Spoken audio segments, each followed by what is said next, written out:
Ayun, so magandang araw sa inyong lahat mga boss. Welcome back sa ating channel, no. So may gagawin tayo ngayon. Ito yung Sony. Model niya is KLB Sporty R352B. Ayan. So bale binuksan na po natin to. Ang problema niya is yung kanyang backlight. Ayun, no. Ayun. Ito yung mga original niya na papalitan natin. Tapos dumating na po yung na-order natin, no. Ayun, no. Naikabit na po natin yan lahat. Buong strip yung pinalit natin para sigurado yung gawa natin, no. So ito yung kanyang box. Ayan. So sa mga gusto bumili, nasa lagay ko sa comment section yung link, no. Pa-direkta na kayo sa may sa may product natin sa mga ganitong model ng Sony. Ayan, so ibabalik na po natin yung panel. So ayan, dito mga paps, no. Ayan, naibalik na po natin yung lahat na tinanggal natin. Kasi parang tanggalin mo talaga lahat.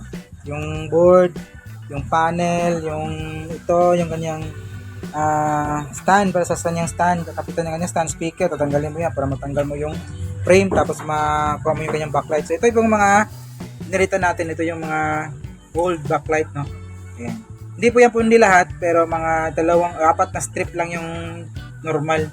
The rest, wala na yan. So kailangan talagang palitan ng bago, no. So bago pala to, na-repair natin to dati, ginawa natin is, dinaya po natin yung kanyang protector, yan ang pinagawa natin. Yan, dalawang o disable na protect yung ginawa natin dito, yung 10K resistor to ground sa pin 31, and pinadulugtong po natin yung negative side ng ating feedback sa may negative side ng ating strip papunta dito naman sa ating backlight driver. So ngayon, i-test muna natin, hindi muna natin tatanggalin yan kasi napalitan natin lahat. Check muna natin kung gagana siya ng normal, kasi mamaya tatanggalin po natin yan kasi nga napalitan natin lahat ng backlight, no. So dati kasi ginawa po natin yan kasi nakailaw naman lahat ng backlight, meron lang pagbabago sa kanyang resistance doon sa mga bulb. So ginawa natin, disable natin yung protect. So wait, saglit lang. So yan, saksak natin, no. Yung saksak. Tingnan natin kung ayun, lumabas na si Sony. Ayun, no. So naka-automatic on pala to. So naka-HDMI input siya. Ayan. So yun, no. Okay yung panel, walang problema. Ayan. So parang sila tayo ng remote nito mamaya para makita natin yung buong screen. So yun, automatic on siya. Then gagawin natin ngayon is tatanggalin po natin yung ginawa natin pag-disable ng kanyang protect, yung kanyang resistor sa may pin 31 to ground, tapos itong mga jumper sa kanyang negative side feedback na papuntang backlight driver natin din.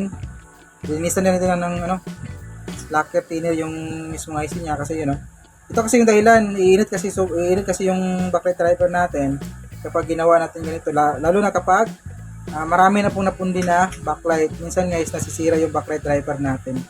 So yun, ngayon hindi na po to mas lakas uminit kasi nga napalitan na po natin lahat yung mga yung kanyang backlight.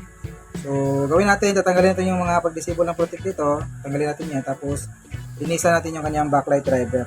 Ayan, tapos continue tayo, check natin kung gagana pa siya ulit, no, kung hindi pa siya magpo-protect. Ayan, so continue tayo mga boss. So dito tinanggal na po natin yung mga pinag-jumper natin na pag-disable ng protect, no.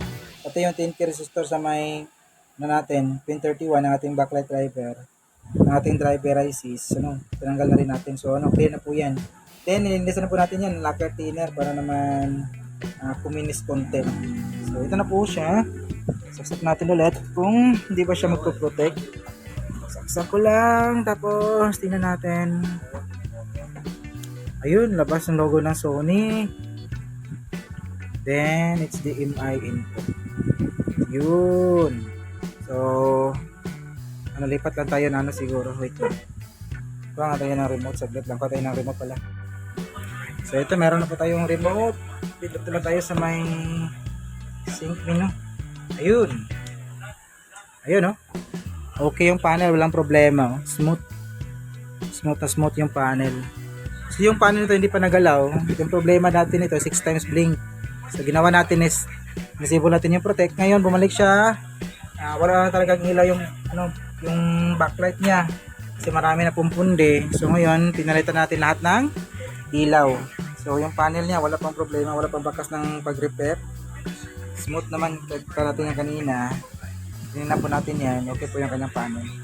Okay. So all good, so all done for today. Thank you at maraming salamat sa mga nanood, no? And sa mga gustong bumili pala ng in-order natin na backlight na pamalit dito, ilalagay ko po yung link sa ating comment section na sa ating description na para hindi na kayo mahirapan pang mag-search sa online. So direkta na lang, meron tayong link na lalagay doon. Pag-click nyo, direkta na kayo sa may item, no? So yun, all done for today. Thank you very much. Peace out.